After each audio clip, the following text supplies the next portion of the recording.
So you guys go inside, and Shane just sort of looks around and then continues inside. Like he looks around like he's trying to figure out what the hell to do with 3 direwolves. And then he sort of says, "Nah, it's your problem," and then walks inside. It'll be fine. But he gestures for you guys to follow. Stay. We're gonna go inside. No, I'm going inside. Not you. I'm talking to Wolf. Yeah, you say that like I would know that based on the English words you said. You should have spoken direwolf. Can you teach me that? No. Okay. They do the thing. I'll lead our little herd of horses into if we have a stable or a corral. So you don't have a stable. There is stables outside. So TVD doesn't have its like own stables. It just uses the fairly large farrier and stables building in the town proper. I'll take them over there, and I can throw some coin in them to.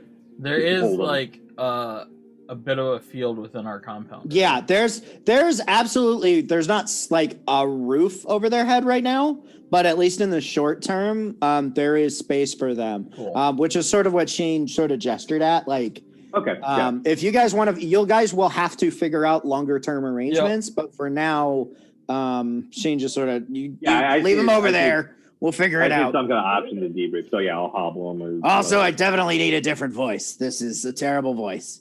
Oh God, my throat. Oh God. Lossinogen would be good. Fine, I'm sure we won't talk to him all that often.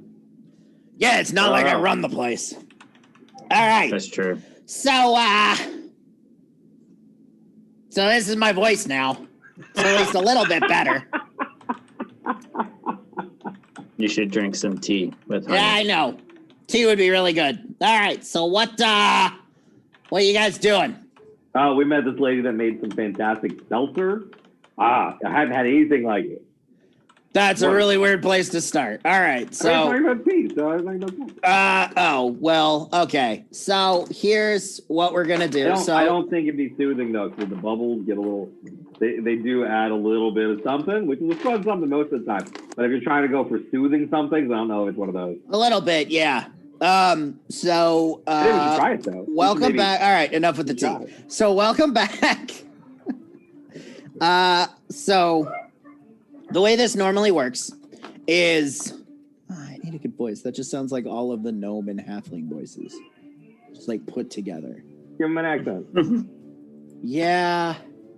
It's okay. The accent that jumps to mind, I sort of want to fuck it. You guys are probably going to be dealing with this guy a lot.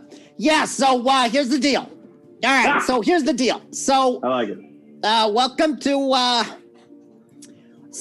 you guys went on your first mission. And so when you guys come back from the mission, the way this works is we're going to do a sort of debrief.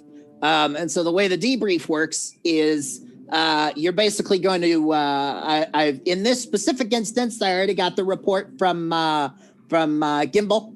But you guys are kind of going to walk me through what happened. Normally, we sort of hit the high notes. For this one, since it was sort of intentionally meant to be sort of a test, we're going to go to a little bit more detail and a little bit more probing on my part. Normally, this process is really just what happened, what was the result, cool. Because usually we won't get a super detailed report from the guild. It's just they did the job. So walk me through it. What happened? Okay, so lots of success. Dire wolves, bag of loot. We're good. Okay, so complete opposite of what I just asked. You said high note. No, I said normally we do the high notes. This one is basically half debrief, half going through the report because there was a test. You know it was a test, right? I feel like I was really clear on the fact that it was a test. A test. I remember it coming up once or twice. Okay, so what happened? We passed. Wow, guys. Great. Strangely enough, this is fairly appropriate for the report I received. So, okay. So we get to the town. We do some investigative work. We find out that these guys might have joined a bandit group. We helped the caravan get protected from bandits. We dealt with the bandits. Some of those bandits were our quarry.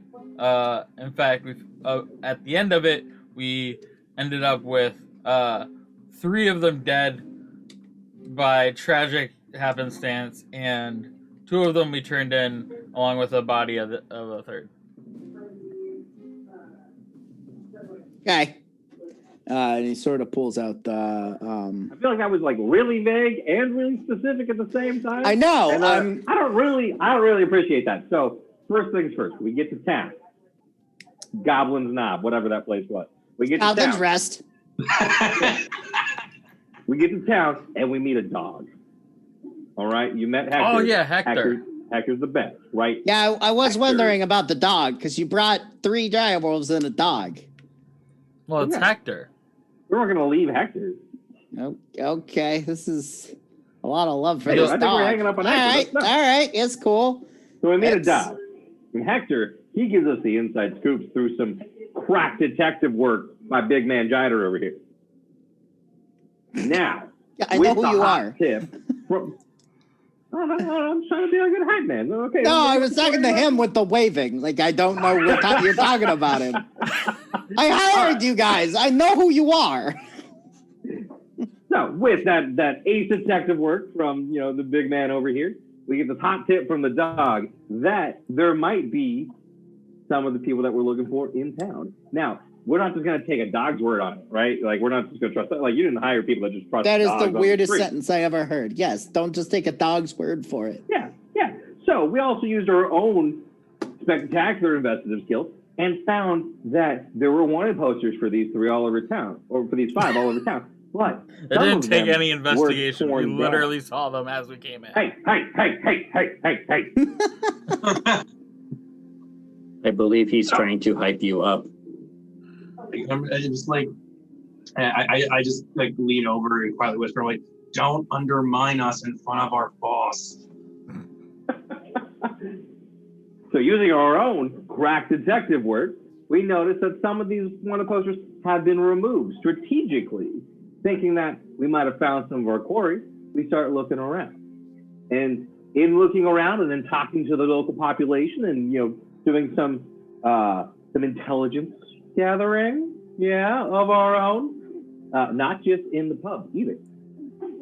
We find out that these guys might have hooked up with a local bandit group, right? And now these bandits, these are some bad motherfuckers, right? But we're talking all kinds of races. We're talking Warforged, which we brought back.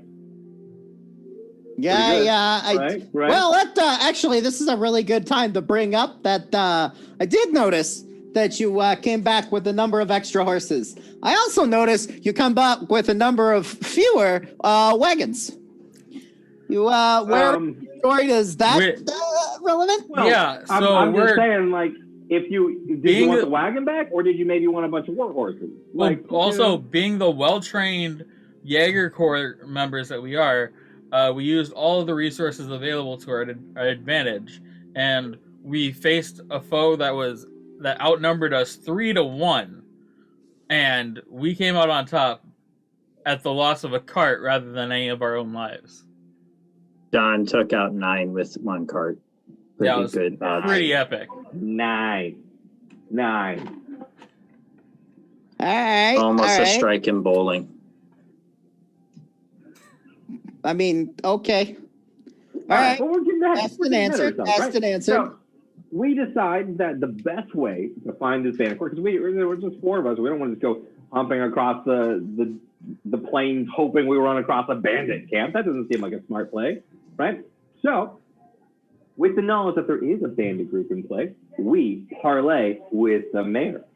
And we work out a new deal that will deal with those bandits, because part of them are our quarry, and the bandits are a problem for everybody. So we'll deal with the bandits, get our captures as well, and make a little money. I That's two TBD Trust jobs. I for one. I did see that the paperwork for that come in, and I was a little confused, and then I saw that you got paid. For it. Normally we don't want to make deals without you, but there was a particular window of efficaciousness. I don't know what that word means. It's totally a word. I'm sure it's a word. I heard it somewhere. I think a gnome told me once. Anyway, so we're both going to agree that we know what the word you just said means. Got it. we then find a merchant that's going out of town that could use some protection because we think they're going to get jumped and get fucked. And we don't want that to happen because bad news for citizenry is bad news for everybody, right? You're talking about Tippletoe, yeah? Yeah, she said she knew you. Yeah. Me and Tippletoe go way back. Well, we got on her round, so she's going to come back around with some gerbil jerky and some other stuff. It's going to be a good time. Yeah, her boyfriend's my nephew. Which one? Which nephew or which boyfriend? Yes. What is your nephew's name? Oh, my nephew? My nephew's name is Ken. Oh. That makes sense. I think you're misremembering the situation. You never met her boyfriend. You met her boyfriend's brother and her boyfriend's brother's brother, and that was Carl and Fred. Never actually mentioned her boyfriend's name, who was not present. I thought Carl and Fred were her boyfriend. No, they were her boyfriend's brother, who she hired as a favor to her boyfriend, but he was a fucking idiot. Right. Okay. That makes sense. These are complex relationships. Brother's brother. I thought you were just making a really weird way of saying her boyfriend.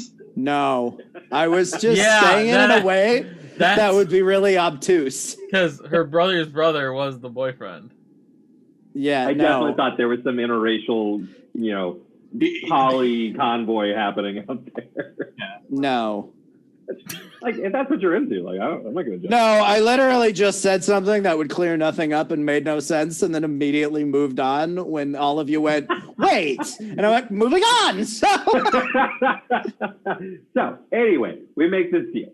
Now, Vader's going to pay us to take care of the bandits. Tippletoe was willing to pay us to protect her and her convoy, her goods, on the way to the next town. She was. Totally. That surprises me a little bit. She is, want to part with her coin.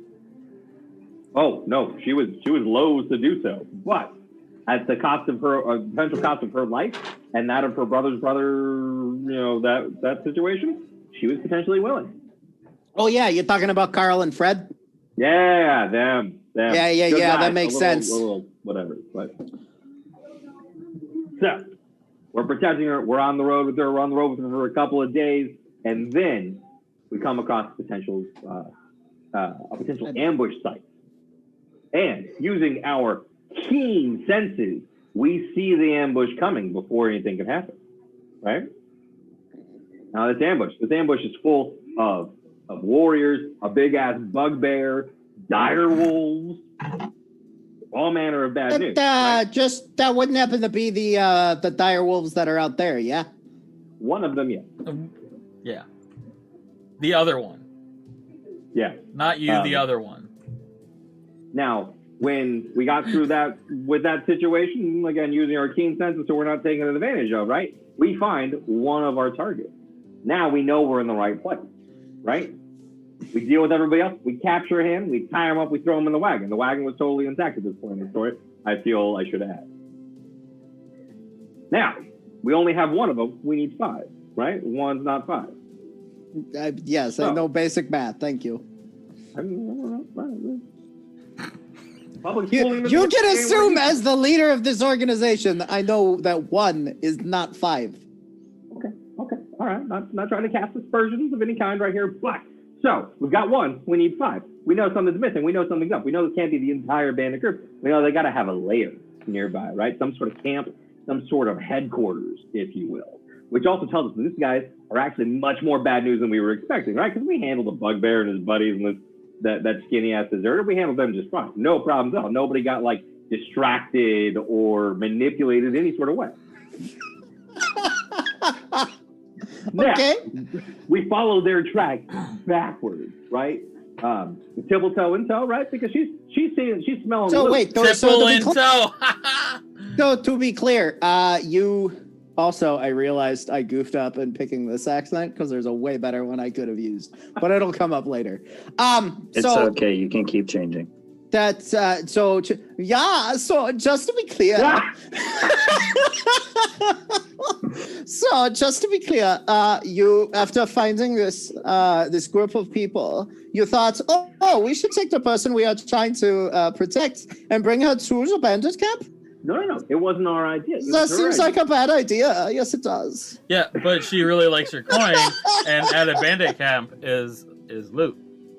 She but also bandits, no? No, she's a smart merchant. She's a keen entrepreneurial mind, right? So she is. She knew that we were going to deal with the bandits, and then there was going to be a bunch of stuff. And being that does sound like her. Yeah. So we all move on. We follow the tracks backwards to find the bandit camp. Now, unfortunately, the bandits were maybe a little surprised by their forward raiding party not coming back, and some things happened. We did get ambushed that time. There were dudes in trees. I'm not used to trees, man. You know this. Like, there aren't trees where I come from. It's weird. Can't talk to trees. You mean the sky? Yeah, no trees in the sky. That is technically true, I suppose. No trees in the mountains either. Oh wait, that's not well, true. That is not true at all. Depends on the mountain. So we're following back. We think we're doing good. We're coming up with plans to ambush the camp, and we get ambushed by another group of bandits coming out of this hidden group of trees. We had 2 dire wolves with us at this time. I forgot that part. One of them, regretfully, was lost, saving our lives in the ensuing combat. That is very sad. It is, but you have 3 now, so... Well, we're going to come up with 2 more pretty soon. Multiplied. So we deal with those bandits. We lose a dire wolf. Like, bandits bad enough to take down a dire wolf. Like, these guys aren't no joke, right? Like, they're bad news bears. I thought they were bandits. Oh. I mean, at least one of them was a bugbear. They're not bears. They are bandits.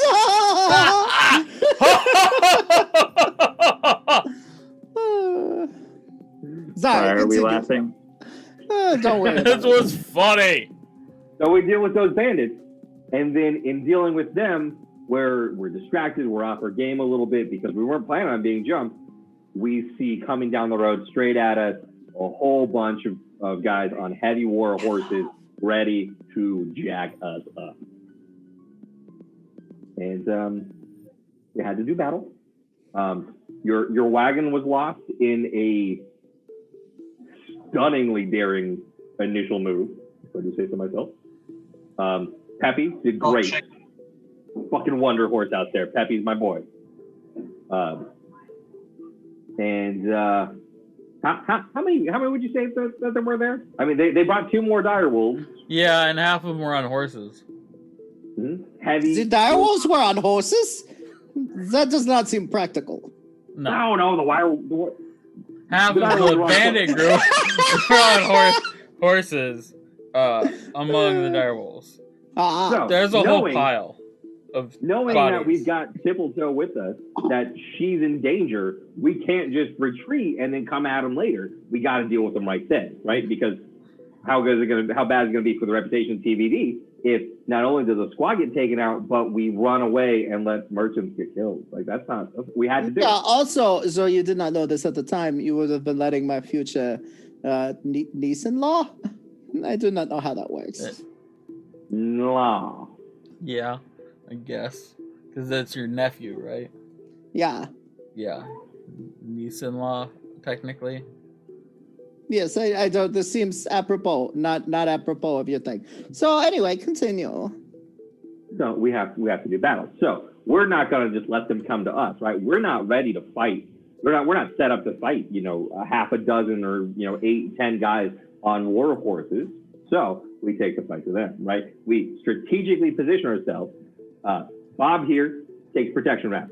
He gets off the cart And his job is when they get past us initially, he's going to take down everybody that comes back. He's got those mad paladin skills, right? The shiny hands. Yep. Now, the rest of us, we go in for the initial assault, right? We're going to do as much chaos and havoc as we possibly fucking can. So we just charge that fucking cart right at them. And they're not thinking that anybody's crazy enough to do that because we're in a cart. Yes, and also it is an idiotic maneuver. Hey, so, hey, of course they do not expect you to do it. It is spectacularly dumb. Or is it genius and unexpected? It's just dumb. I mean, it worked, but he's dumb. You know, I'm just saying that were you there, like, I don't know of another way to do this thing. So, we go in hard. We go in fast. We go in first. Giggity. Now, they chicken out first. They pull up short. They stop. We don't fucking stop. We ram that cart right through the fucking heart of them. And somehow Peppy survived this? Oh, Peppy's great. I chime in at this point. I'm like, at this point, the cart and about 4 horses disintegrate. God, that does not surprise me. None of which are Peppy. Peppy, he's good. He's good. He put those war horses up in shame. I actually did re-listen to this. Peppy got super hurt. I think we just forgot that. No, I thought we spent the when we took our long rest, we talked about it. Oh, is that what it was? Yeah, we talked about Turbo turkey, long rest. Whether or not 3 of them. Well, whether or not horses would gain the benefits of a long rest. Okay. Also, I think there was a little bit of ambiguity because at one point you did say that Peppy was, I think, needed to be put out to pasture or something. Oh, no. You shut your whore mouth, Bob. I mean, I definitely did because that's the part I'm talking about. That's as far as I got in re-listening, and I remember saying Peppy was basically toast, and then I think I forgot about it later. Doesn't matter. We're here now. Peppy's fine. Peppy's legs were fine, so we didn't need to kill him. Yep. Anyway, okay. So continue the story. You seem to be almost to the end, no? So then we're in combat, right? It's fucking melee. We've got people on horses. We got people on not horses. They've got a fucking magic user right there. They're healing people's dongers. It's weird. Things get crazy. Yeah. That's Donger magic's weird. I never seen that before. No. Okay. There's a horse involved too. Moving on from the Donga magic. He definitely must have meant shoulder. That sounds right. Oh, he grabbed the donger. No, I'm fairly confident this mage, who I've never met and have no reason to believe this, definitely met shoulder and not Donga. Perhaps so the master plan, though, is we're going to, the 3 of us, myself, Achilles, and Jider, along with Peppy the Wonder Horse, we're going to charge in. We're going to cause massive havoc right in the middle of them, and we're going to deal with the majority of them right there in the chaos. And anybody that goes past us, Bob the Paladin, he's going to take care of him back running guard duty for the rest of the care of him. Simple stuff. And unfortunately, regrettably, doesn't go that way. Yeah. And, most plans do not survive first contact with the enemy. Oh, I see you're well-read. Yeah, I've read a book or two. Mostly Sun Tzu's The Art of War and The Hardy Boys. Although I must admit, I'm personally more fond of Nancy Drew, but I won't get into that here. Anyway, so Jider, Achilles, and I, we're handling all these people that are, some of them are still on horses, most of them got taken down, but we've got a healer involved, and we've got this big bad motherfucker, we've got a scimitar and a dagger, and he attacks like 9 million times a second. He was bad. You didn't tell him about the bugbear, how we took care of him. Oh, we did. Oh. I mean, Magic Hands over here just zapped the fucker. He blew him up. Very impressive. And then, thus by law of the jungle, the first 2 direwolves came friendly. Yeah. I was not familiar with that is how it works, but at least it explains how they came into your possession. Apparently, there's a really significant codification of laws of the jungle. I don't know. They're just loyal to me. Sorry to interrupt. I just thought we'd make sure we emphasize that. We're fighting. We've got 2 direwolves that slip past us, and Bob's being attacked by 2 direwolves.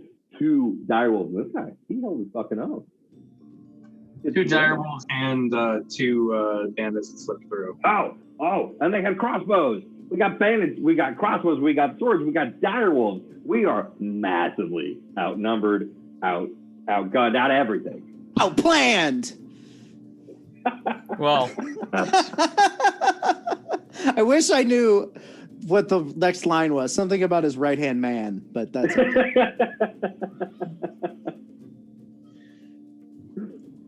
Anyway, long story short, at that point, we come out victorious. that's We all nearly died. that was not a long story short. That was a long story long. Well, we go longer. Like, No, that's blow okay. by blow, You like- hit the points that I needed you to hit.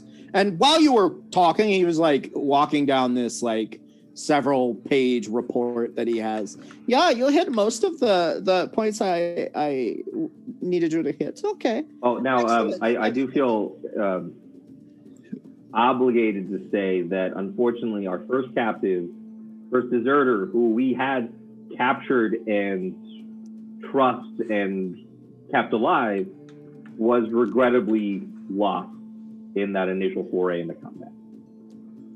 That is too bad. Why did you not put him somewhere safe? Didn't have the it time. was safe Or, before we, yeah. Where We was didn't expect horses to stomp on him.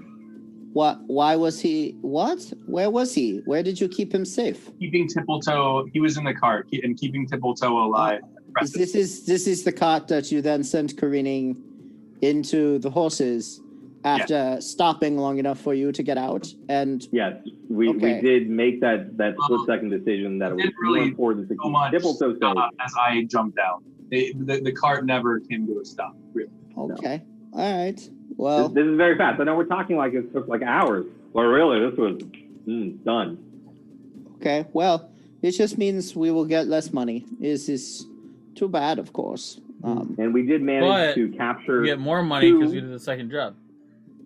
That is true. That is true. So we were able to capture two Okay. of our deserters in that combat, and regretfully, a whole bunch of people got poked by horses and some I magic did and not some know magic that was a rock. verb. What was? Anything could be a verb. Try Pulped. He said pulped. To pulp. So To turn one into orange juice. at this point, we know we've got 3 of our 5 deserters accounted for, right? And we got a slew of dead bodies. Sure.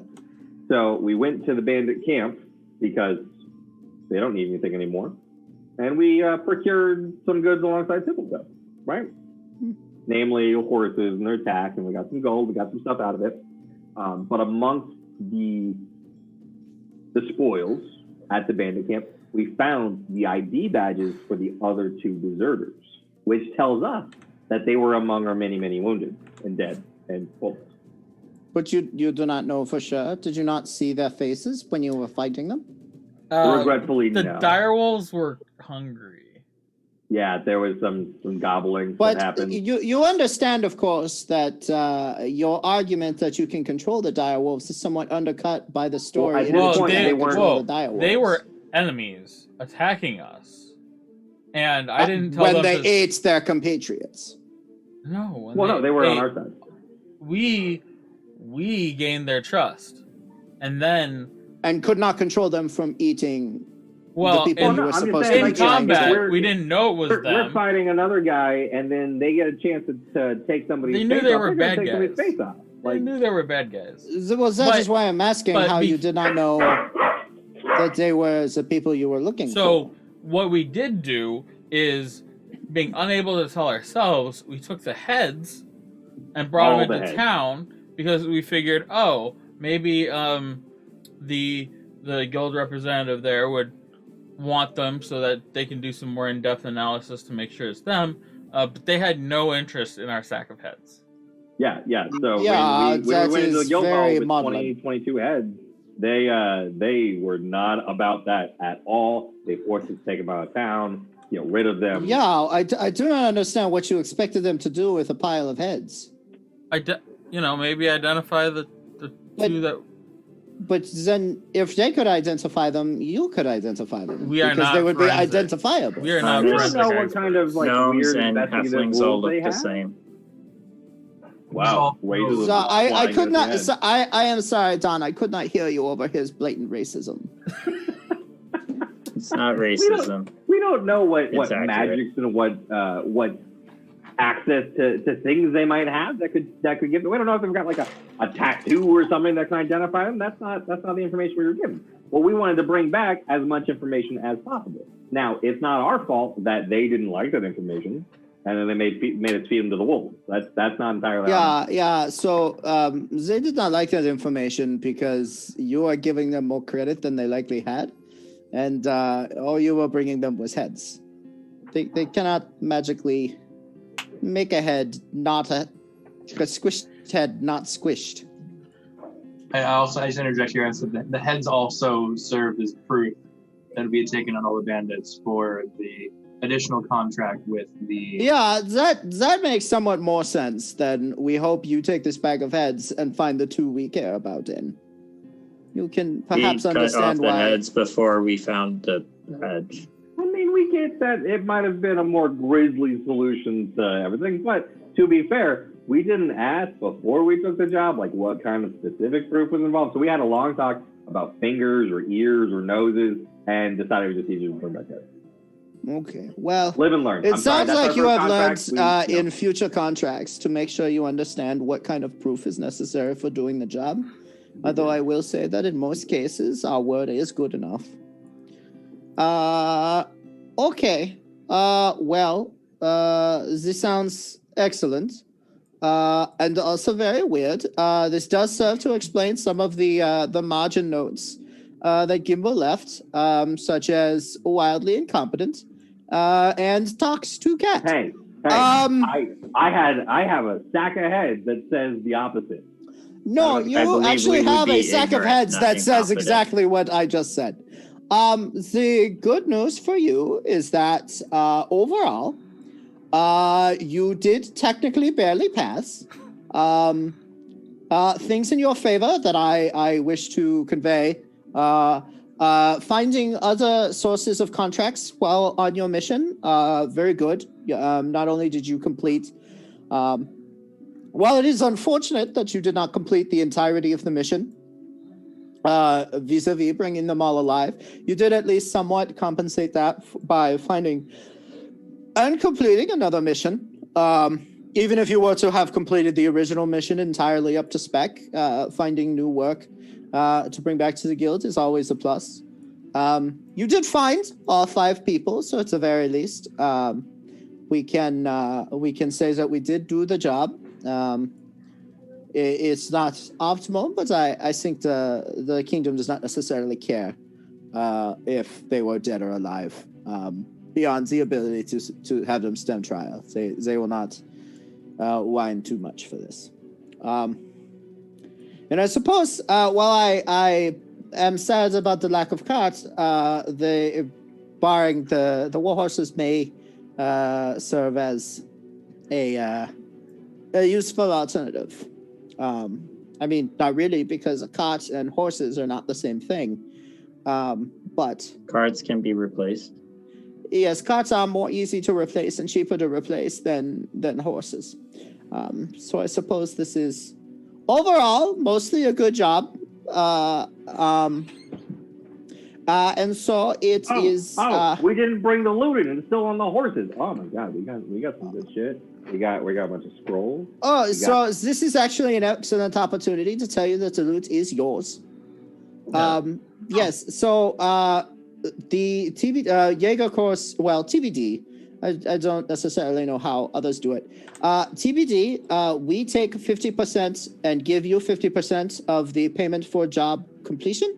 But any loot you may find while endeavoring to complete the job is entirely yours. Primarily, this is because we cannot guarantee that there will be loot. And we don't necessarily want to encourage deception. Which, if we were to say, well, you must declare your loot, and then we will take some, tends to, in my experience, encourage groups to start lying about the existence of loot, which then leads them down the course of lying about other things. For instance, you did a good thing by establishing a formal contract with the guild for the completion or for the elimination of the bandits. Less good would be if you had negotiated with the interested party and taken money from them directly and then not reported it to us. So that's sort of the trade we make, is when you are doing jobs formally, we ask that you loop the guild in, and in exchange, any loot you find is entirely yours. And this seems a much cleaner way of handling this. Makes sense. So, this is all to say that you did technically pass. So, you are now officially the fifth group, the fifth squad of TBD. So congratulations are in order. Yay! And orders of business include naming yourself. This is important. Don Karnage. It's not what I meant. I meant your squad has a name. So this is the point where you may choose your name. Feel free to think about it for a little while. How's everybody feeling with Don Karnage? If the group wishes to call themselves Don Karnage, that is perfectly fine with me. We don't about Max Karnage. care. And so I will give you an opportunity to rest and relax. You have been on the road for several days. And then the other part of this is if you wish to continue residing in the dormitories, you are welcome to do so, but it will no longer be free of charge. You can also seek arrangements outside of the compound. You are no longer required to stay within the TVD compound, and of course, you will have significantly more free time while you are here.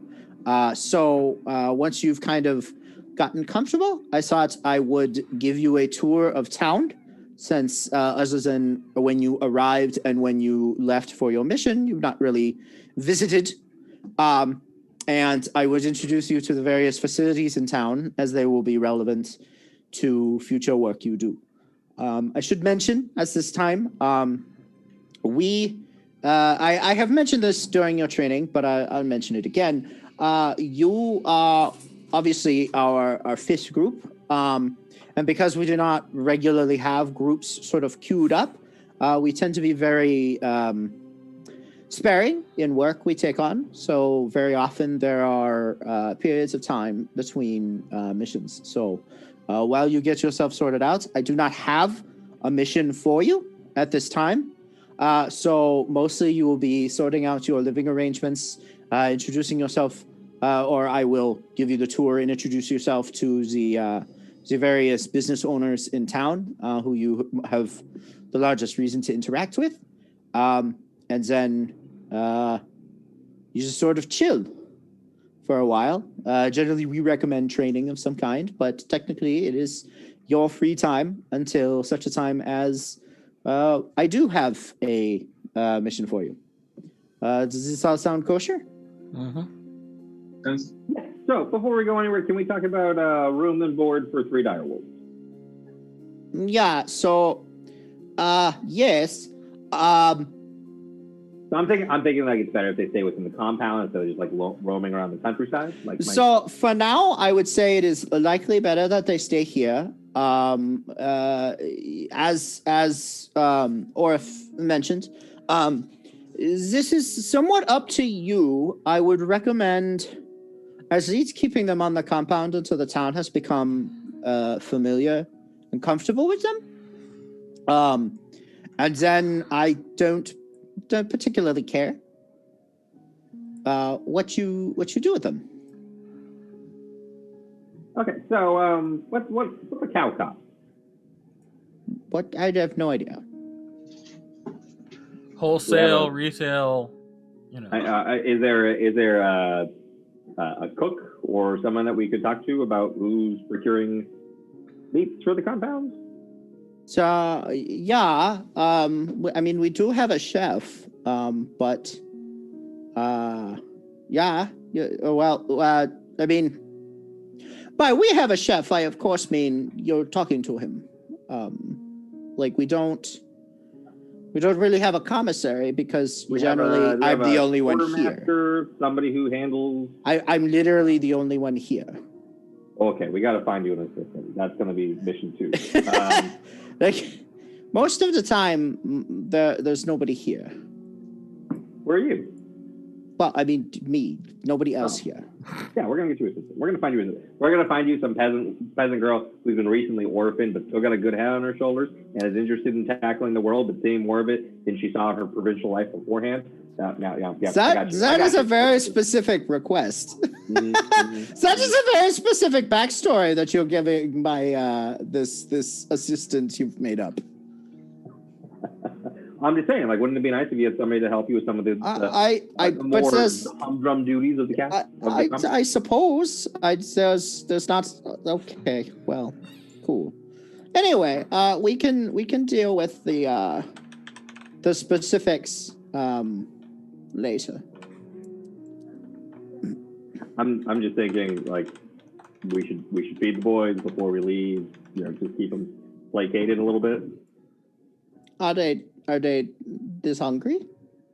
Well, I don't want them to become hungry while we're not. I mean, we can certainly find some amount of meat, but it's going to be somewhat up to the 4 of you to figure out how you're going to feed them. We didn't tell them about the gerbil jerky.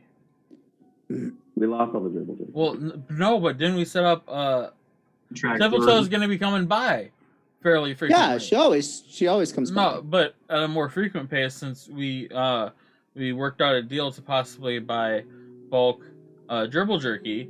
Oh yeah. So we can work on the supply chain to get us enough meat for the direwolves with Templetoe. Oh, was that just nice? I always do enjoy seeing. That's not a bad idea. She might have contacts with people that are more used to dealing or experienced with dealing in the feeding and keeping of beef. She might be able to have access. Yes, that is likely. I doubt you will find anyone in town who's used to or knows how to take care of direwolves. I mean, they like the scritches, and we give them a cow. Like, I figure that'll take care of us for the short term. Yes, you can probably buy 1 cow, but I feel that is not going to be sustainable. You're right. You're right. You would take a cow will be very expensive. I imagine. And my calculations, they would need 2 cows per week. What? I said, by my calculations, the 3 direwolves would need 2 cows per week. That is not nearly as much as I would expect, but 2 cows per week does seem like a lot. We can supplement that. I tell you what I will do. I will send out some feelers. I'll feel up some cattle farms in the area, and I will let you know. You know what?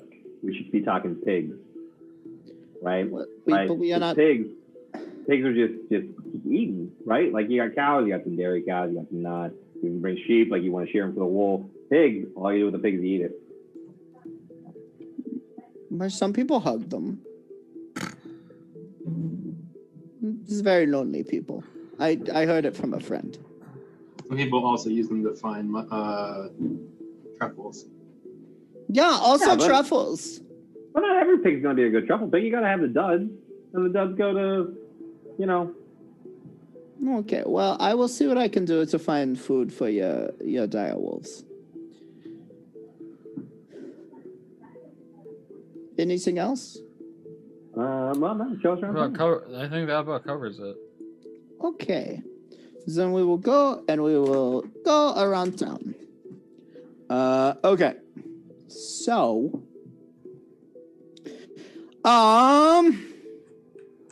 so he shows you around town, and basically there are,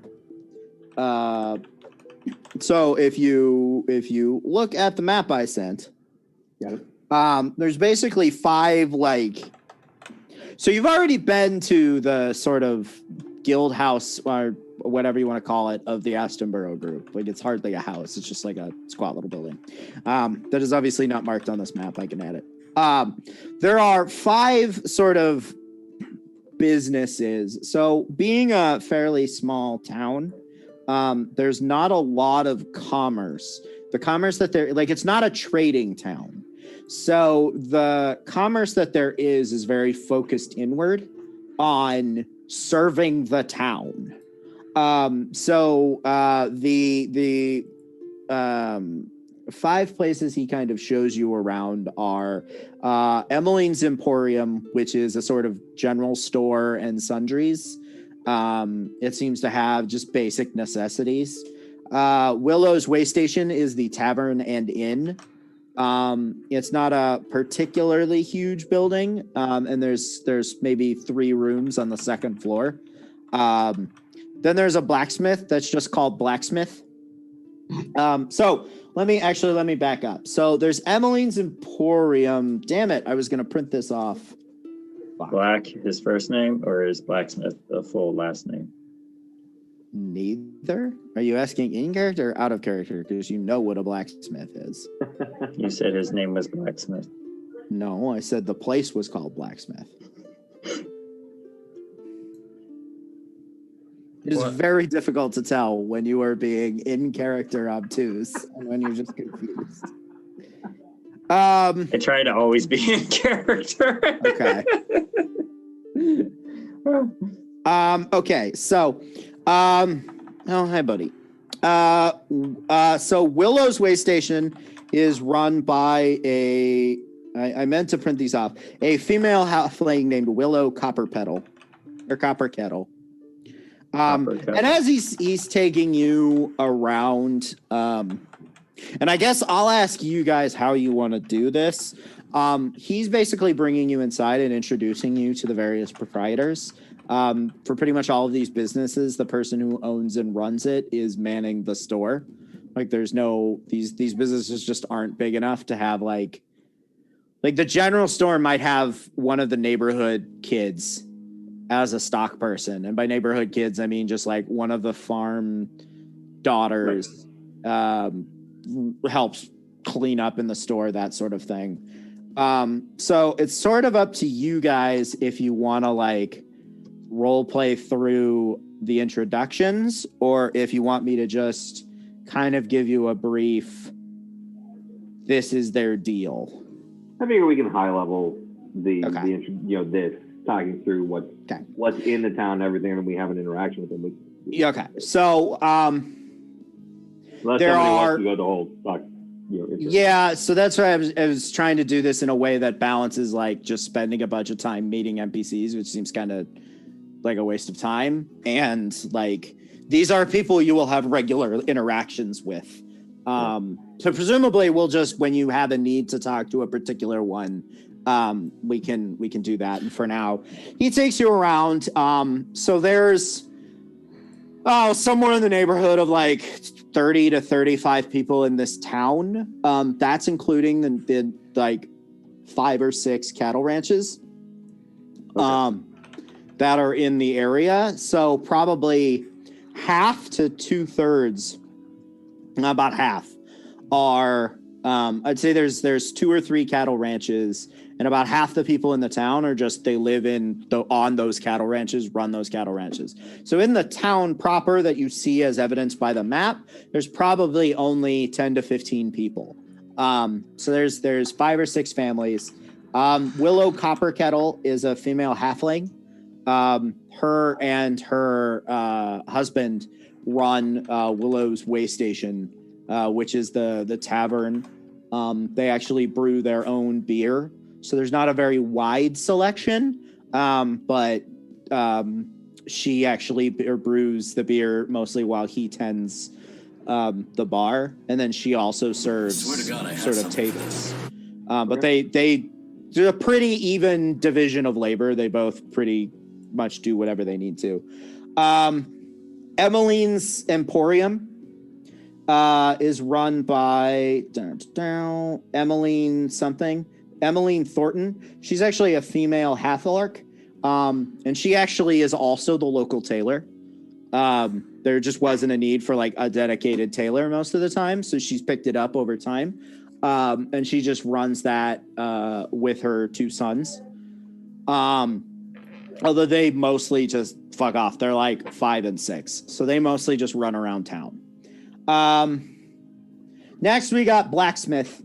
Blacksmith is so whereas these buildings have like names over the top, And those two buildings in particular, the alliteration, you learn that they are actually in competition with each other, not in terms of like business competition because they have wildly different things. The owners, Emmeline and Willow, are just like in almost like a showmanship competition. So that's why like they both have alliteration in their names, and they have like these magnificent like gardens out front that are getting more extravagant, and they're just competing for like the greatest storefront. It's this stupid, inane thing. But as the seasons progress, like people tell you about how like they'll do different displays depending on the season and the holiday, and they get really grandiose with it, trying to outdo each other in this really silly, innocuous way.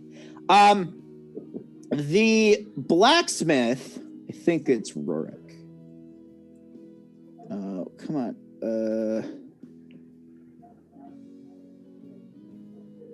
Owner. Sorry, one sec. I'm having to bounce between things here. Come on. Oh, no. Okay, well, we're going to skip the blacksmith for now because Confluence isn't behaving. So there's an herbalist and alchemist. The House of Green is a male dwarf named Rurik Silverstone, who owns and runs the House of Green. And it's basically an herb shop, but he does some basic alchemy that he dabbles in. So like he knows basic potion making, and can sell you some of the basic potions, but not a lot of the more in like complicated ones. He also mostly serves as the town doctor. So a lot of his business is herbal remedies and that sort of thing, rather than he does a little bit of business with TBD and the Astonborough group, but mostly he serves as the town doctor. And then the stables is sort of the big building in kind of the north end of town. The stables mostly serves as like when people come in off the farms, they usually come by horse and just stable there. But there's also a farrier named Brog Barton, a male half-orc that works out of there, that does pretty much all of the shoeing and horse maintenance for the entire area. So none of the outlying farms, while they have horses to help, and TBD and Astonborough Group also do this, which is like all of your war horses are going to be stabled there, and TBD just pays him to take care of them. So it's him and his sister, his younger sister mostly do that. He's the farrier. She just sort of hangs around. And then the blacksmith is owned by a female human named Cecily Westbrook. And so she, while a blacksmith, she doesn't know how to make weapons or armor. She can repair armor that you have, but most of her work. So she's about 17. And she just works the forge, and mostly she does things like farm tools, horseshoes, that sort of thing. Like she just does basic necessities for the town. She did not. So she was training under her father before her father passed away. She is nowhere near a master. Unfortunately, her mother passed away a long time ago. So she was just she was training under him. He died. Now she's left with this forge that she knows enough to be useful to the town, but not enough to like go anywhere. Like there's nowhere she could go because she just doesn't have the skill set, and she doesn't have a way to learn the skill set. And so she's in this weird predicament where she's just sort of stuck. And that's sort of the various important buildings. I say important, they're basically the people you would most likely have cause to interact with, and sort of their extended families. So he sort of takes you and he introduces you, and they're very basic introductions. You know, oh, hey, cool. And most of the extraneous information I gave you, Shane sort of told you either before going in or coming out, just sort of as here's a little bit about these people. But otherwise, he brings you back to the TBD Hegemon quarters. And at this point, so there's two things that I think need to be resolved. One is what the long-term plan is for these dire wolves, because two, at this point, I want to get into how you guys want to spend your downtime. Okay.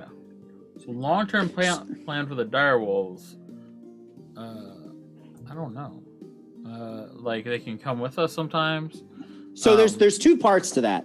One is which we can resolve case by case is kind of what you're getting at, which is like what do they do during missions? More what I'm getting at is while your downtime is occurring, this is over the period of weeks. How are you taking care of these dire wolves over the period of weeks?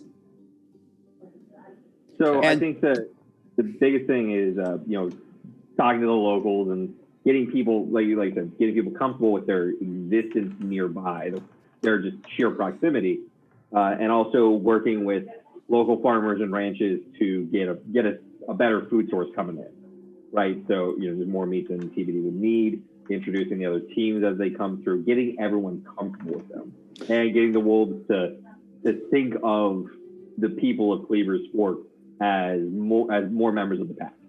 Right? Okay, so. We're gonna have to be exercised pretty vigorously. So if we can figure out either running them through the hills or getting them used to being ridden or whatnot. Okay, that's got to be the thing, is making it so that they can peacefully coexist with. So I'm gonna say some of those things can just happen.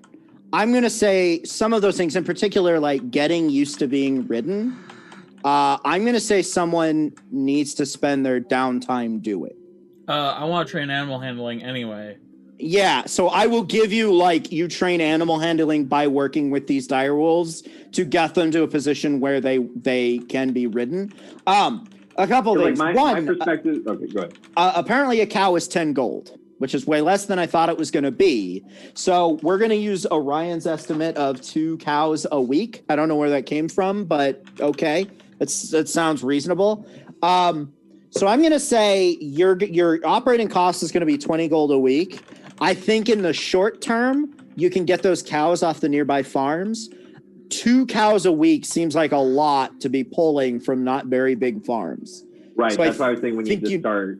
Yeah. Need to bring in other animals. So either I'm thinking we annex or move into an adjacent plot of land to the TBD complex wall fences and get a pig wallow going or something that breathes a little faster and doesn't have as strict dietary needs. Sure. Or so just go hunting in the wild. Yeah, but I mean, it's like, what is the how far away is the wild? How many wild things do the wolves need to eat? And how much additional effort is going to be for that versus cows, and then are they going to get too close to another settlement? We'd like to keep them closer to home as possible because we don't have a means of calling them in from the wild. That's true. So are we gonna operate like these are gray wolves or something like that? Just that they're 10 feet tall.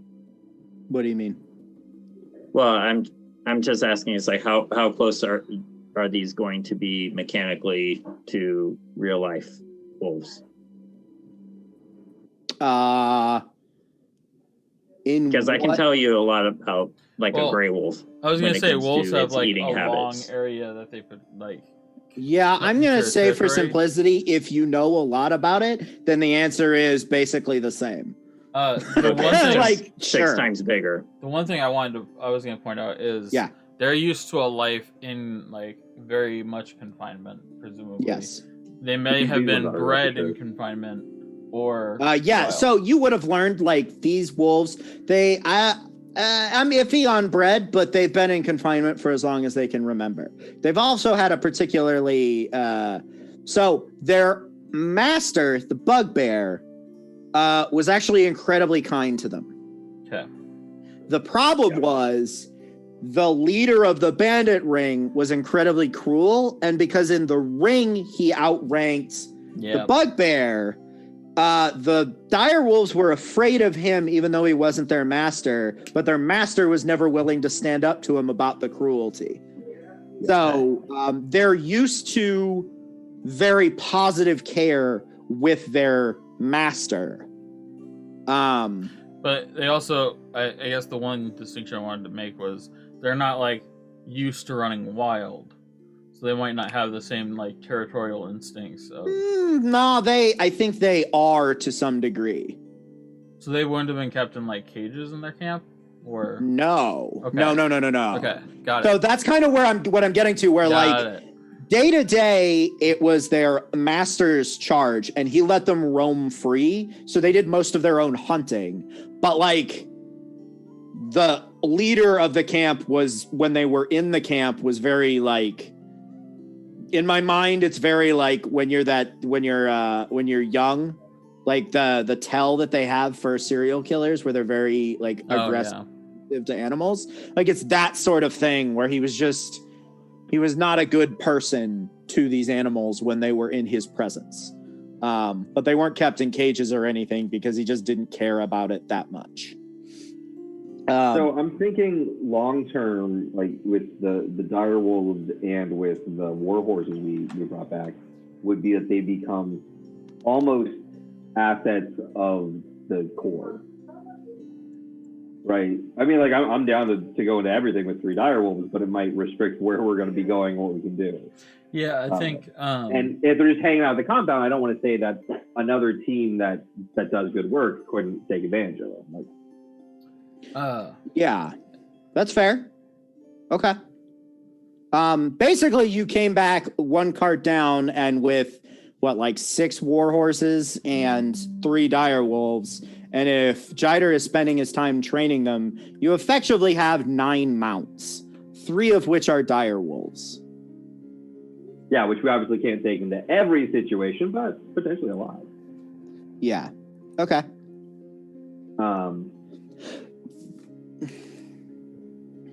Okay, that works. So then, downtime, I guess.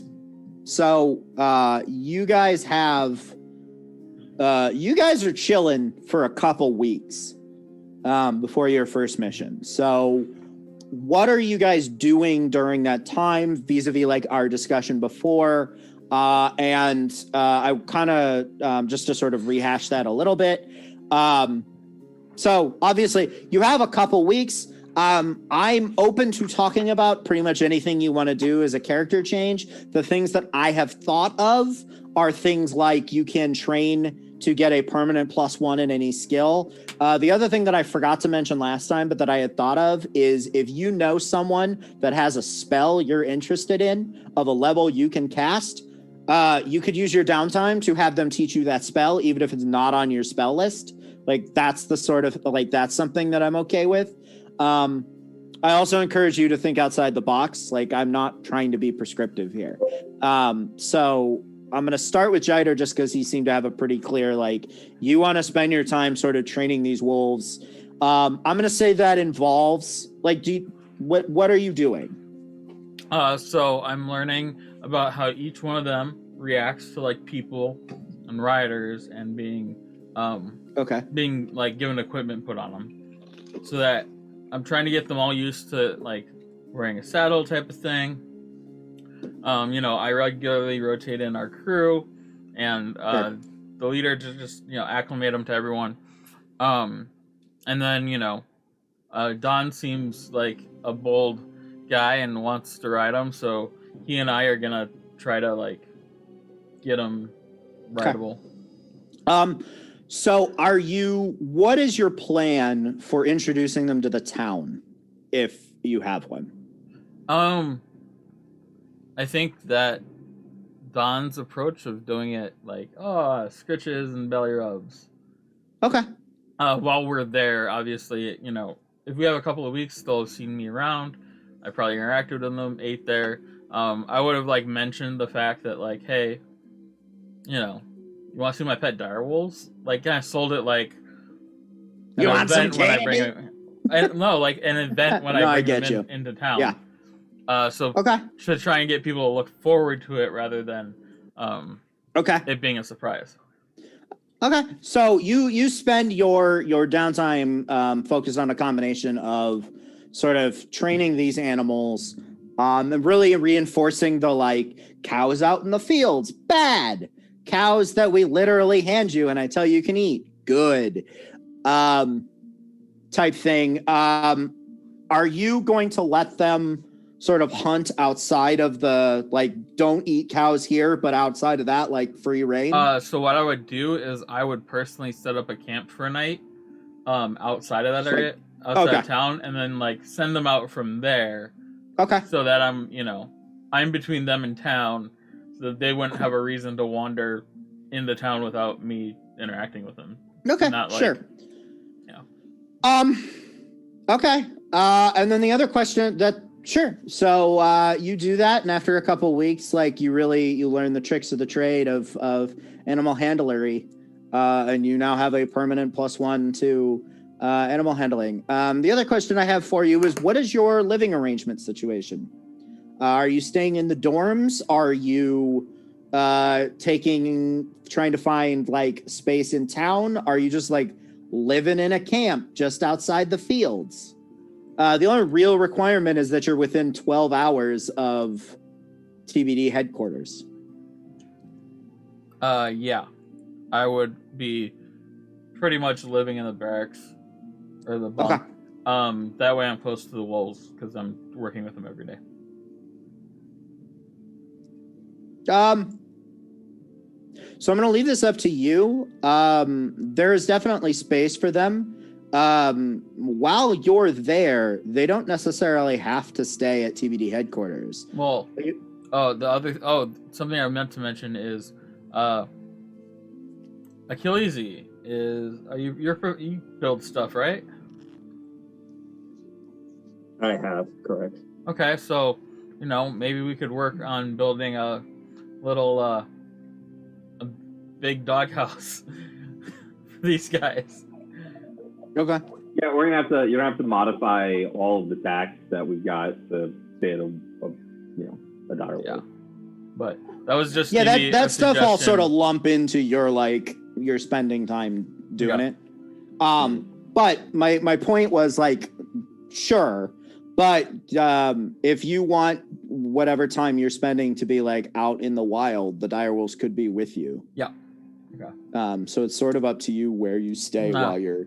I would go out to the wilds, like I said, like okay, twice cool. a week. Okay, Achilles. How are you? Give me 1 second. Sure. I'm gonna look something up. All right, then I'll switch to Don. Don Karnage. So Don's used to having a like a legitimate headquarters or base, whether it's a ship or a hangar. Like he's used to having like everything around him being very useful and built up. That's where he makes his livelihood, right? In the past. So he's gonna make the TBD headquarters really his home. Okay. And put a lot of effort and passion into building it up. Because come on, like wooden fucking ramshackle walls, like no. Let's improve them. Okay. Let's take it to the next step so we can be, people are, you are only as good as people perceive you to be. So let's class the place up. I thought you were he makes an airship. not yet. We're gonna get there. So I mean, it's gonna be a lot of that of trying to spruce it up. Talking to Marston about improvements that could be made. Principally, like we mentioned, finding a more consistent food source for the wolves. Sure. as well as the horses, because war horses are not probably the usual fare for our stables. That is They're definitely used to- true. They're going to be used to dealing with like riding horses, saddle horses, things for Work beast of horses burden. more than Right. So war. they're gonna need that extra standard of care. So talking with the stable masters and the farm boys and everything to make sure that they get the work and everything that they're required to have. As far as like downtimey stuff, I want to work with the House of Grain. Okay. And I don't know how open they are to it, but it would be to learn some of the more unscrupulous uses of those. Of what? Do you like poison? Well, I mean, poisons, hallucinogenic drugs, things that could be used in. Truth serum. Yeah. So potion Okay. lessons with Mr. Snape. Well, except less of a douchebag. So that would be like a skill set that I'd like to learn with them alongside, doing all the fucking work around the Sure. Okay, we're gonna get back to that because I'm gonna jump to Bob. Yeah. So, in a similar vein, although not so much poison focused, so much as potion focused, my downtime is going to be spent essentially asking the guy who runs the herbal shop to teach me how to make potions, because I would like to start being able to just craft them on my own and have kind of a nice reserve of them for whenever we go on missions. Would he train someone who's one of his customers? So, yes, because most of his business is not healing potions. So yes, he knows a little bit. Let me pull up who that was. I already forgot their name, and I doubt any of you remember. No, it's a dwarf. Yeah, was it Brog? No. Was it? No, it was Rurik. Yeah, that's the one. Yes, male dwarf. Yeah, Rurik. Yes, because most of his business is essentially serving as the local doctor, which really isn't this. Like, it'd be different if you asked him to take you around and show you how to cure diarrhea. That might be more of a threat than, oh, you're going to make these potions that I basically don't sell anyway. Conversely, do you know how to cause diarrhea? He does. You take out all the things that you put in to stop it. So, Dawn, I'll have to give a little bit of thought to exactly how. Yes, you can. He is willing to train both of you in the art of poisons and potions. Bill, we kind of talked about this already. So for you, the way that's going to manifest is just once you've kind of spent a couple weeks training, you have some really basic, like you can make a basic health potion for half cost. Further training and practice will probably lead to being able to make better things. But for now, like you can do that. I will also say, not only can you make it for half cost, but you're able to make it. For now you can make it for half cost. I have ideas about where we can go from there. That'll help you make like better potions and that sort of thing. But that's sort of you also have proficiency with alchemy supplies now. Cool. Which is sort of I can make this stuff. Dawn, you too have proficiency with alchemy supplies now. You can make basic poisons. I need to think about how that will work, but I really like the line of thought. So probably similar. I know that there are poisons in 5e. I suspect we'll do something similar where you can make poisons at half cost. But Brian. I might also just go rogue. Sorry to interrupt. In Tasha's Cauldron, it tells you how to make potions. Like, that's a feat. Oh, It's a feat in that book. okay, cool. I literally So was I'll- mousing over it when you were talking about it. Yeah, so I have Tasha's Cauldron of Everything, which reminds me, that came out a couple days ago. I haven't read through it, but it's got some cool stuff that I think might be relevant, including magical tattoos.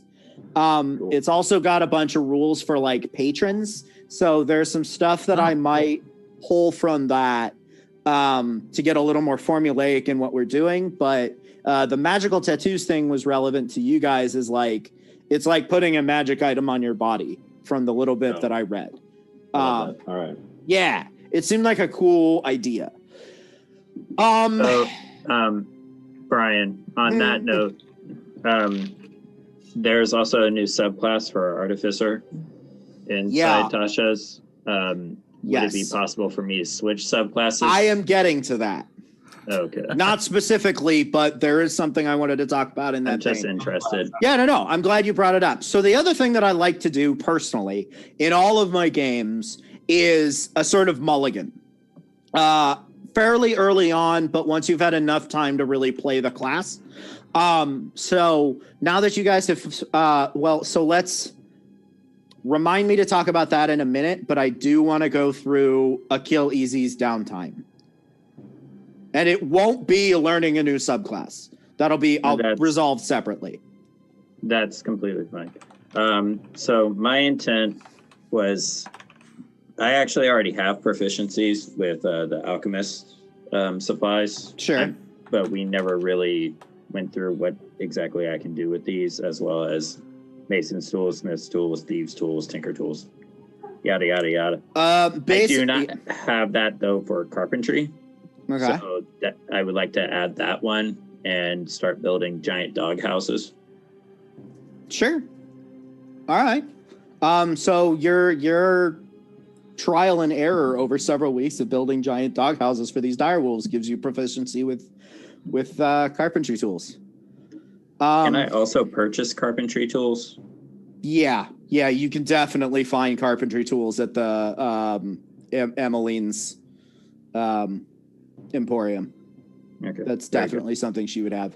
I do want to say, so for the purpose of purchasing things, in general, you can go ahead and do it, but that comes with the caveat that the in-town businesses don't have everything, so it's not as simple as like, oh, it's in the PHB, I want to buy it.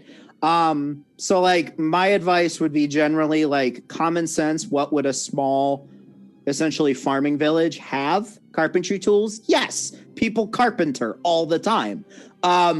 Plate armor? No. And armor and weapons in particular, like you're going to go through Shane to get upgrades for that, at least until you find either find a better blacksmith or get what's-her-face some training. I could look it up, but I'm getting tired of that. I forgot to print out my paper with all of the dramatis personae that I usually do.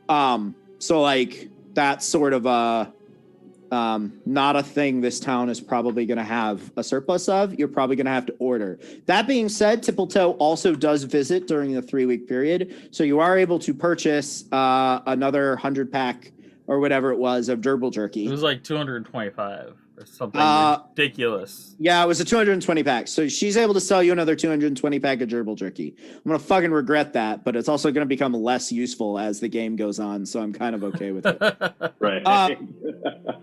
So she is able to sell you that. Basically, with how gerbils work, she can pretty much sell you one 220 pack every time she's in town, which is essentially going to equate to every downtime you're going to get a 220 pack. That's also the opportunity that I think Dawn and Bob are going to have to make potions. So because of the process, because we can put in involved, a request for the type of thing we need. Yeah, to bring it through the next time around. Yeah. So he was able to give you supplies. So once I figure out like what it means, for you, Don, and we've already figured out what it means for Bob.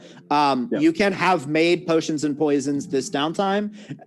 Future ones won't require you to like use your downtime to do it. It's just in my mind, like it's a slow process, so it's not something you gotta learn. You gotta fuck up.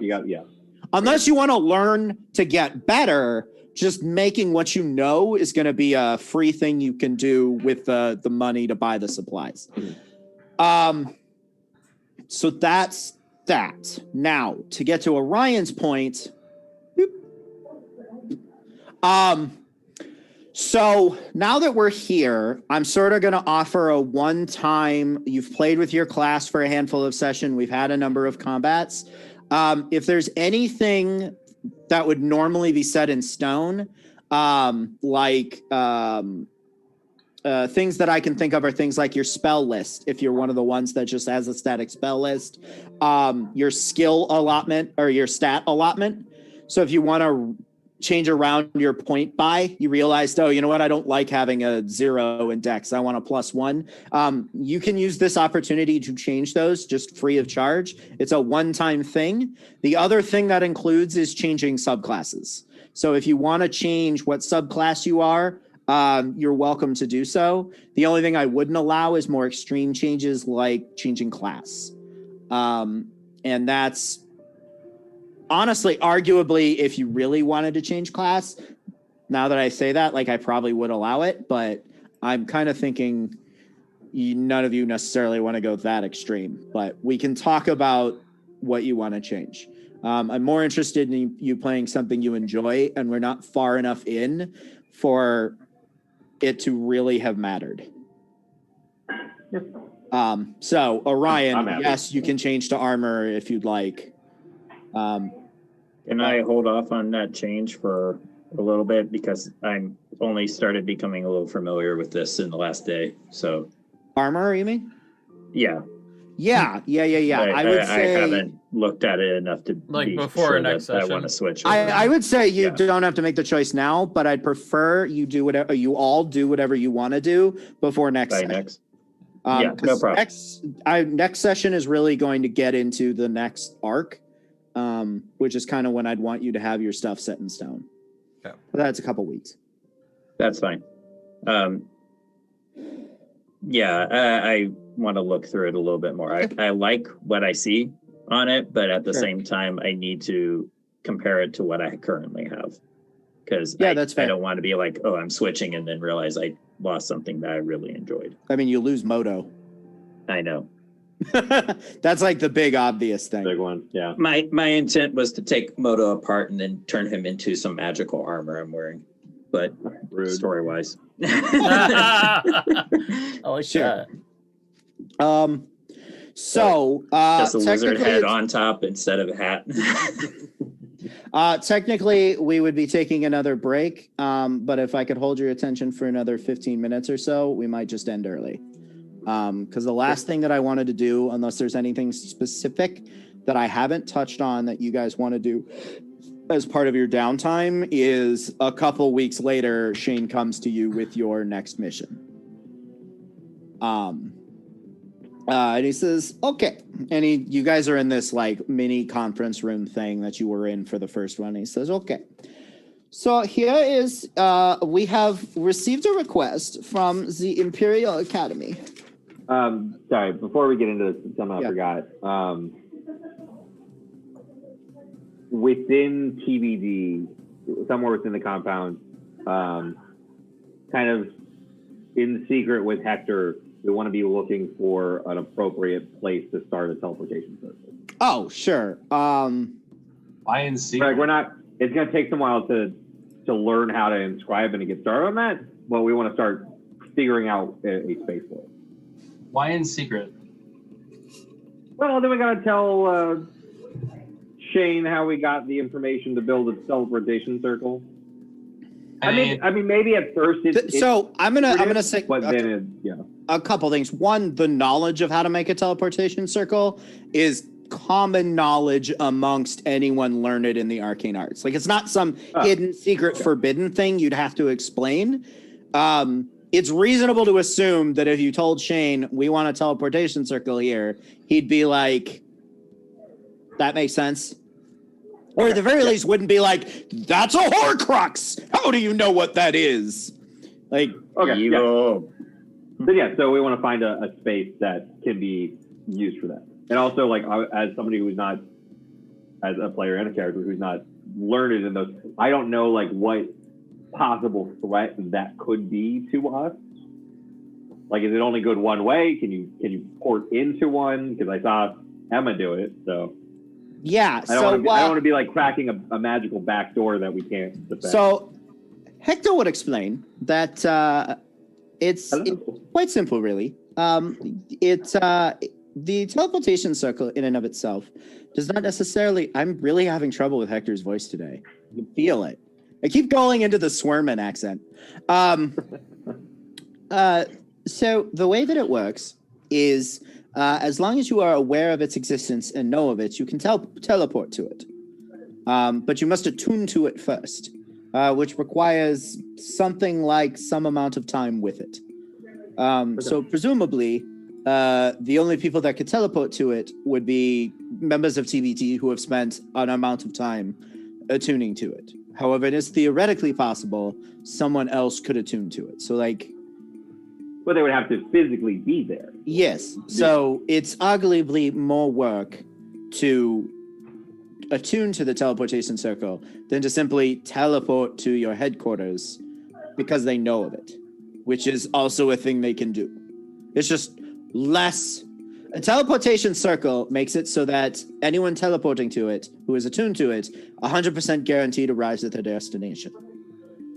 Anything short of that, and you have chances you will go somewhere else. That sort of scale down with how well you know the place. So, like, if I told you about a neat sauna where there's tons of naked women, you'd have like a 10% chance of being able to teleport to it because I described it. Whereas if you'd seen it and been there, it's maybe 50%. And if you inscribed a teleportation circle there for the peepins, it would be 100%. And it sort of scales in that way. Okay. So tell me about this sauna. Oh, it's up in the mountains. I could take you there one day if you'd like. I would like that. You just need to be particularly careful because they get very mad about the peepins. They do. But I will say this: mountain ladies have it going on. So it's gonna be full of like fucking French bulldogs or something. So. Yeah, he would sort of explain, like, he would also explain what I explained to you. Like, there's no real reason to keep this secret. In fact, arguably, you literally couldn't because none of you have the ability to make it. So you have to hire someone to come in and inscribe it every day for a year. And also, it's a big, bright teleportation circle, and there's not, like, a weird hidden cellar nobody goes to. So, like, Shane, when you sort of explain this to him, he's like, oh, yeah, I know where we could put it. And he brings you to, like, an old abandoned study and just, like, moves some furniture around and just points to the floor and says, this seems like the perfect place to put it. All right, we'll wrap that into general improvements onto the complex. Okay, sure. Cool. Thank you. Yeah. So, your next mission... this comes directly from the Imperial Academy of Sciences up in the capital. And they seem to be doing some sort of archaeological dig, but it's awkward because they are doing it. This is not the awkward part. They are doing it within the Orc tribe's territory. The Orc tribes are very territorial. They live out on the west side of the Westecken Fork. But it seems they have agreed finally. You must understand the Imperial Academy has been trying for years and years to do this dig. It seems the Orc tribes finally agreed to allow them to come in and do this dig. It is the site of an old battle, one of the last battles of the Great War. Wherein the Orc chieftain at the time repelled the kingdom's invaders, but lost his life, and the orcs use this as a sacred site. They do not wish to disturb it, and it took much convincing of the Imperial Academy to convince them to allow them to sort of do the dig to understand what happened in the battle without disturbing it, truly. It's a very complicated, very process. This is not what you necessarily have to worry about. Finally, the orcs agreed. Everyone was kosher. Unfortunately, it seems a tribe of barbarians have... Great. Barbarians? Yeah, barbarians. They are a nomadic tribe of barbarians who make their way through the world by putting on concerts. They are barbarians. That sounds horrible. Actually, they are very good. They are very musically inclined. Unfortunately, they also like to stir up trouble wherever they go. So it's a very complicated thing because they come by and you go, oh, well, we will get a great concert, but then also they will break shit. Is that not uncommon for concerts? No. Well, yes, for the barbarians. So anyway, it seems the barbarians have very recently moved into the orcs' territory and are refusing to move because they want to fight the orcs. I do not know. Nobody entirely knows why. But unfortunately, too much money has been sunk into this dig by the Imperial Academy, so they must go forward with it. In territory, this has now become somewhat of a battlefield. So the four of you have been hired to serve as an escort and protection and possibly peacekeepers, says peace creators. So your mission is essentially keeps them safe, as if that's by fighting everybody or negotiating peace or what have you. It does not matter. So we're protecting the Imperial Academy people. Yes, you're protecting the Imperial Academy on that dig. The dig is sanctioned by the orcs, orc tribes. So you're protecting them presumably from the barbarians and really conflict between the two. Better than barbarians. So that is a stupid joke. Anyway, back to the barbarians. So, but if you can negotiate peace between the two and convince the barbarians to leave their land, well, then your protection is no longer required. The Imperial Academy has paid us a flat fee for the 3 months that they are doing the dig. So, yes, it is awkward. You will be here for 3 months unless you convince them that your services are no longer required because the area has been made safe, in which case you could come home early.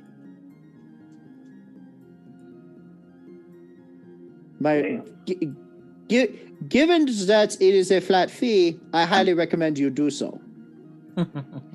Kill because everyone. then we can double book you.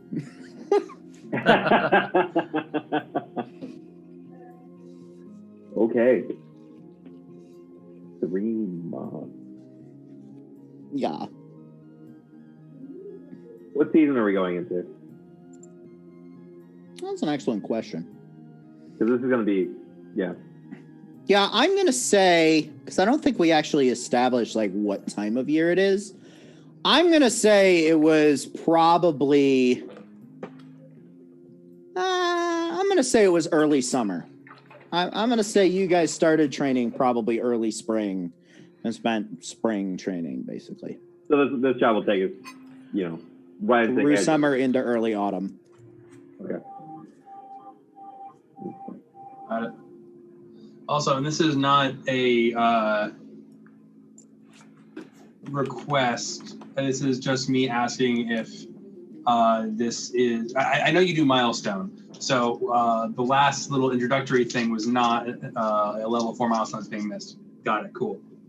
I will be very explicit about when you were leveling up. I have very explicit plans. Essentially, and don't quote me on this, but just to give you a gauge, my plan is levels every arc, just not this one, because I'm sort of lumping the 3 levels that you have into an extended, like, learning how to play your class. Okay, now we get into leveling up kind of thing.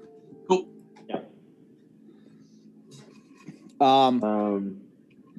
But unless you guys have any questions, that was sort of where I was going to end the session. Because I don't really want to start into a new arc with an hour left on the session. That's Yeah, no, that's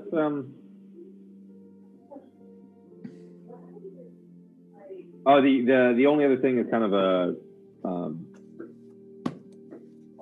don't know, system thing. We've got all of these scrolls and gold and such that we picked up from the last mission.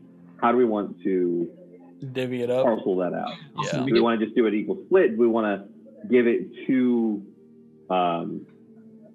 be like, I don't know, banks at headquarters? So my general approach would be, if it's useful to you, you take it. If it's useful to multiple people, discuss it. Otherwise, yeah, nuke it and split it. Sell it and split it. So we've got like 700 gold, 1,400 silver. Well, okay, 105 gold. We've got 1250 GP gems, 1,400 silver, 2,000 copper, horses, tax, scrolls. Yeah. The one thing that I will mention about the scrolls is I think officially raw, you can only use a spell scroll if you know the spell. To me, that always seems stupid. What? So I'm going to say that anyone can use a spell scroll. Okay.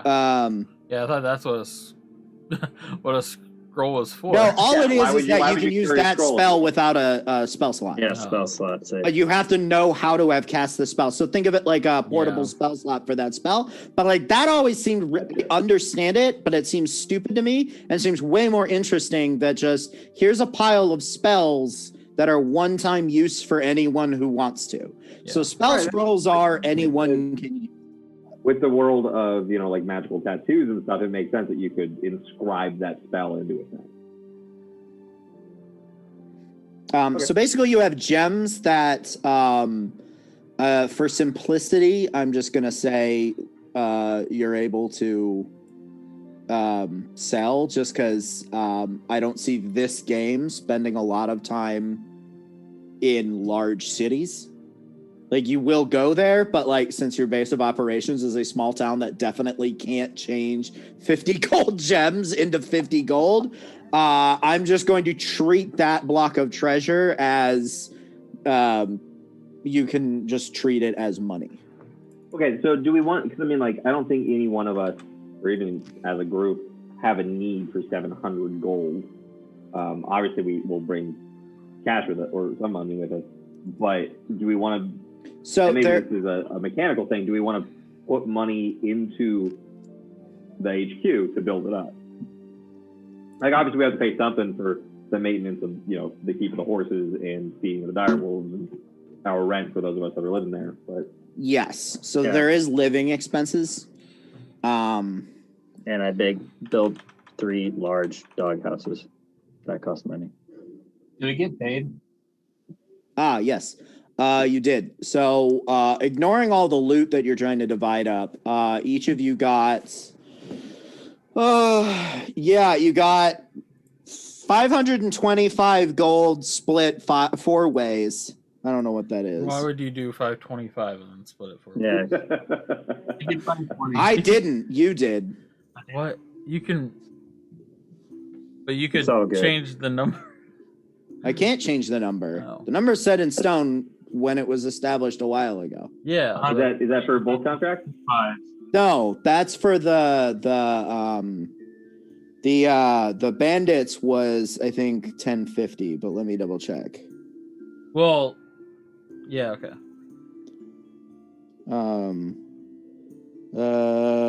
Tippletoe was gonna pay you but didn't. Because we Right. took all the loot. Yeah. It's okay. Just toss it into a pile. Yeah. Oh, I'm sorry. Tippletoe's boyfriend is named Sam, not Ken. I was in the ballpark, but I was wrong. I mean, it could be his middle name.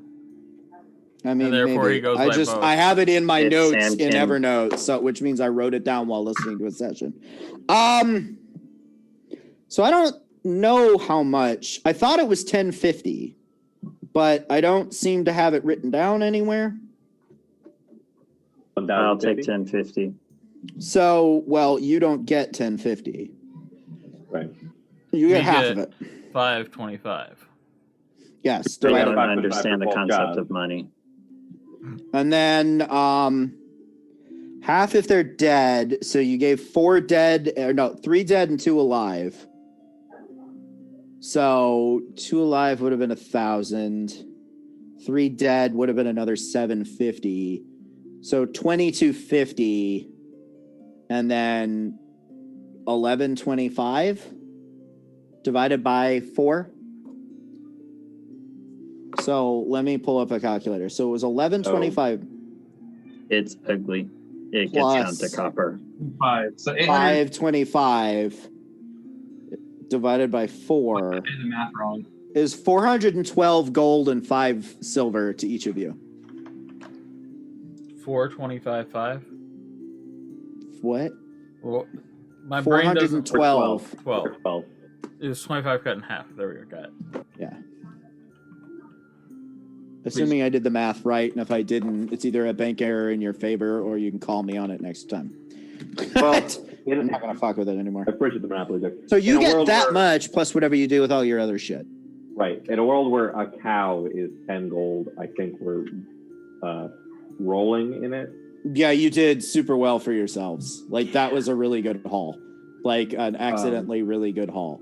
But you do have living expenses that are weekly. So, like, Right. just the downtime alone was 3 weeks of living expenses that I don't know off the top of my head, but eats into that a little bit. And then feeding the dire wolves, that's the 20 gold a week. So, question on that for the group. Are you guys okay with splitting that cost? Taking it out of our group pool rather than just mine? Yeah. Yeah. I mean, I think if we're going to do stuff like that, it would make sense to maintain a group pool and a individual pool. Yeah. Like I was going to say, if I'm making healing potions for the group, I don't want to have all of that hundreds of gold come out of my pocket. Right. I mean, presumably you have places to store things in our living quarters or whatever suffices for banks here. Yeah, there's probably I don't know a how things A work. big, chest in Marston's office or something. I could make a I save. mean, you'd each probably have a chest with a lock. Right. How good of a so I'm lot. saying it's not going to make a lot of sense to be walking into this next mission with hundreds and hundreds of gold in our pocket each. And then the other thing I would say on the subject of stuff is for the stuff that doesn't make sense to be able to get for you to get in town, you can request that Tippletoe procure it. Probably at a premium. Nah, Tippletoe's cool with it. Okay.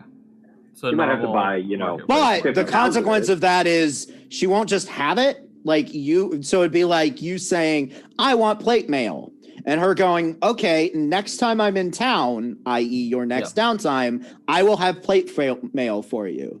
There's no premium. She basically is going to take the money now to buy plate mail in a big city and then just bring it with her the next time she's in town. So think of it like a mail order service she's offering And you for the pay up stuff front. you can't get in town, but you have to pay up front, which is why it's not I'm trying to make money off you. It's a literal mail order. Cool. So I'm thinking all the money, the gold, the silver, the gems that we looted from that we made in the first adventure. Oh. So that No, sorry. I don't mean to interrupt you, but I am going to take something back. The same applies to gems. Okay, cool. That's what I'm gonna do To because sell the it bugs gems, me to you just need treat to- them as money. So it's the same deal. When you get gems, it's the same. Like you give them to Tippletoe, and you will get the cash they are worth So next time. at the risk of putting a fun idea into the DM's head, is there a risk that Tippletoe's caravan loses stuff or gets attacked and that kind of stuff? Out loud. I mean, there's always risk. It's high risk trading, baby. Oh my god. So what I'm thinking is we leave all of the monies that we made in the last mission with back at HQ to cover the cost of room and board, feeding care of the horses, of the dire wolves, for however many we're leaving behind for the months that we're gone. Yeah, so it's a 3-month dig. So you would need to leave behind with Shane enough money to cover basically the 20 gold. There's 480, 160, 240 gold for food for the direwolves, unless you're bringing the direwolves with. Well, I mean, we're leaving 600 gold worth of gems back no matter what. Like, we can't exchange those until. No, I mean, if Tippletoe came through. Yeah, Tippletoe visited, so yeah, Tippletoe visited. So, like, the two things that I'm saying as part of that are the gems are no longer in your possession, but you'll get the money that they're worth when she comes back. And if we'll assume you divvied this up before or while she was here. So if once you figured out how much money you have, there's anything you want to buy, weapons or armor wise, she can take the money for those and bring those next time. But simple things like a shield might be acquirable here. No. Okay. So I'll go with. Okay. Unless, no, TVD doesn't. TVD Yeah. doesn't have an armory to speak of because it's just too small. You guys brought your own starting equipment to get trained in, and anything you want extra until you solved. If you choose to solve the blacksmith problem, you will have to mail order. Good. So I bought a shield in the last town. Could he have just bought one there since he would have known the situation? It's not a big deal. So I'd like to point out that I am travel to go proficient in through. Smith's tools. So doesn't that make me already capable of doing some of that? Well, that means you can do some smithing. It doesn't mean that you're an armor crafter. Yeah, that's where it gets it to his point. I understand where your head's at, Orion. It seems a little weird to me that would automatically mean you know how to make plate armor. No, I wouldn't be assuming as much. It would be more of I could learn. Yeah, I think you could definitely learn. But I think you'll have the same problem that she does, which is there's no one in town to learn from. So I will say this. I will give you that a proficiency with Smith's tools gives you a leg up. Like you could definitely learn, but you'd need to go somewhere with a blacksmith that knows how to make those things in order to do so. Also, you would be using the Smith tools for mending moto or making modifications like that. That's where you're gonna need the hammers and tongs and also just like mechanic, like out of character. A lot of that feeds into the lore of the Artificer and how you cast spells. Is part of what like Smith's tools you have proficiency with because they can be your arcane focus because that's cool. Yeah, so the lore behind the Artificer is that you don't cast spells by like you build things. Yeah, it's all magic tech for you. In this world, that's sort of where my head goes. So like the examples it gives are things like you would build a grenade and that's fireball. Like mechanically in practice, it's the same, but the flavor of it. And so that's focus, why you were grabbing my balls. So the focus of being Smith's tools makes some sense. Okay, so we're all focusing on Orion's balls. Got it. I always am. So I have 3 of them. That makes sense. I just assumed it was cancer. So but not that Lance Armstrong cancer where they take one away. No, you got a bone. No, where do you think Yeah, Lance I get a Armstrong's bonus. testicle went? Into someone else. So, back on track, because I want to finish this out before we go too deep. Yes, we can figure that out. There is definitely an absence of... No, I changed my mind. She does charge a premium. You gotta make money. And I changed my mind because that would be your incentive for solving this problem. You can choose not to if you don't care, but she charges 10%. Because she's not going to do anything for free, both because it makes sense to me with her character and also because it serves as an incentive for you to figure out the blacksmith problem. It's not just, an all-in-one solution for... Is being able to make plate mail on your list of things to do? Because that's definitely a thing. It's on my list of things to get. Your what? I was asking Achilles if learning how to become an actual smith was something that he was planning on doing, or if that was just an offhand comment.